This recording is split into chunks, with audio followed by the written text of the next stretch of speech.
ఒకప్పుడు అసురరాజు మహిషాసురుడు అత్యంత శక్తివంతుడయ్యాడు.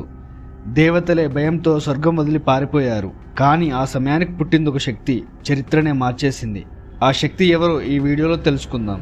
మహిషాసురుడు బ్రహ్మదేవుడి దగ్గర నుంచి ఒక వరం పొందాడు. దేవుడు కానీ మానవుడు కానీ తనను చంపలేరని. ఆ వరంతో అతడు అహంకారంతో 3 లోకాలను జయించాడు. దేవతలు ఓడిపోయి భూమి మీద కీడు పెరిగిపోయింది. ఆపదలో ఉన్న అన్ని దేవతలు కలిసి తమ తమ శక్తిని సమర్పించారు. ఆ కాంతి ఒక మహాశక్తి రూపం దాల్చింది. అదే దేవి దుర్గామాత. సింహం వాహనంగా 10 చేతుల్లో 10 ఆయుధాలతో చిరునవ్వుతో కానీ భయంకరమైన శౌర్యంతో నిలిచింది. మహిషాసురుడు దుర్గాదేవితో యుద్ధానికి దిగాడు. 9 రాత్రులు ప్రతిరోజు దుర్గామాత ఒక్కో రూపంలో ప్రత్యక్షమై అసురుల సైన్యాన్ని సంహరించింది. మహిషాసురుడు సింహం, ఏనుగు, చివరిగా రాక్షస మహిషంగా రూపం మార్చుకుంటూ పోరాడాడు. చివరగా 10వ రోజు దేవి తన త్రిశూలాన్ని మహిషాసురుడి గుండెల్లో దించి సంహరించింది.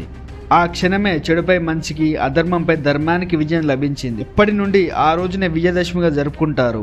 దుర్గాదేవి ఇచ్చిన ఒక సందేశం: ధర్మం కోసం పోరాడితే ఎటువంటి దుష్టశక్తి అయినా గెలవలేదు. ఈ వీడియో మీకు నచ్చితే లైక్ చేయండి, షేర్ చేయండి, అలాగే మా ఛానల్ని సబ్స్క్రైబ్ చేయండి. మీరు అమ్మవారి భక్తులైతే జై భవానీ అని కామెంట్ చేయండి. జై హింద్.